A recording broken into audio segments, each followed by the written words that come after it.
Yadıma İmam Rıza'nın bir hadisəsi düşdü.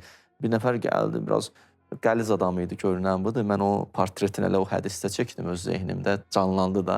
Gəldi, dərdi vardı, girdi içəri, salam aleykum, mənim dərdim var. İmam da oturmuşdu, qabağında sini üzüm var idi. Adam bir oturar, bir salam elə edər. O saat birdən-birə dərdim var, müşkülü var. Tələsmədə, nə olub? Bir soruş necəsən? Hətta duada var bu. Hədislərdə qeyd olunur ki, duaya başlayıb Allahdan nəsə istəyəndə, deyən ilahi, sən başqa nemət vermişdin, sənə təşəkkür edirəm. Onu da vermişdin, çox sağ ol. Bunları deyib, sonra gəldi məsələ.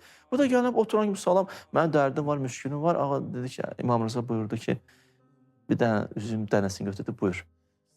Dedi, mən gəlmişəm sənə dərd danışam, mən üzüm dənəsi versən. Kobud rəftar elədi.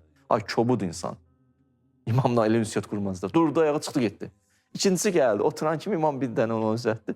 Üzüm dənəsini verəndən sonra götürdü, qoydu ağzına, dedi, Əlhəmdülillahilləzi rəzəqənə biyədikə. Həmd olsun aləmlər Rəbbinə, sən əlinlə mənə ruzilənirdi. O üzümü yox, əli görür. Biraz başqa baxışı vardı, amma mənə kim verdi? İmam xoşu gəldi, dedi, buyur üzümü. Salxımı verdi. Yenə şükür elədi, sinini verdi, yenə şükür elədi, bağ verdi. Yenə bu dayandı, imam dayandı. Əslində mən çünki imamların həyatına baxanda həmişə Allahın əxlaqını anlamışam da. Təxəlləqu bi əxlaqillah. Onlar təcəssüm elətdirirlər də Allahın davranışı, necə insiyyat qurur insanların.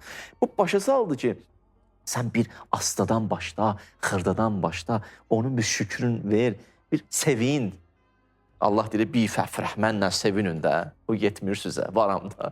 Bir onu sevin, bir addım at, onu gör, biraz get qabağa, fanar o birisi tərəfə də işıqlandıracaq. Və bir də ayılacaqsanız ki, nə boyda yolu qət eləmişsən. Mən istəyirəm, deyim, ən böyük problem o pis vərdişlərdən qurtulmaq istəyən insanlar ümidsiz olurlar. Çünki hədəf ki, təyin ediblər, uzaq hədəf. Ora baxırlar, ora mən necə çatacağım. Yox, qardaşım, sən start vermisənsə, artıq müəyyən uğurlar qazanmısan.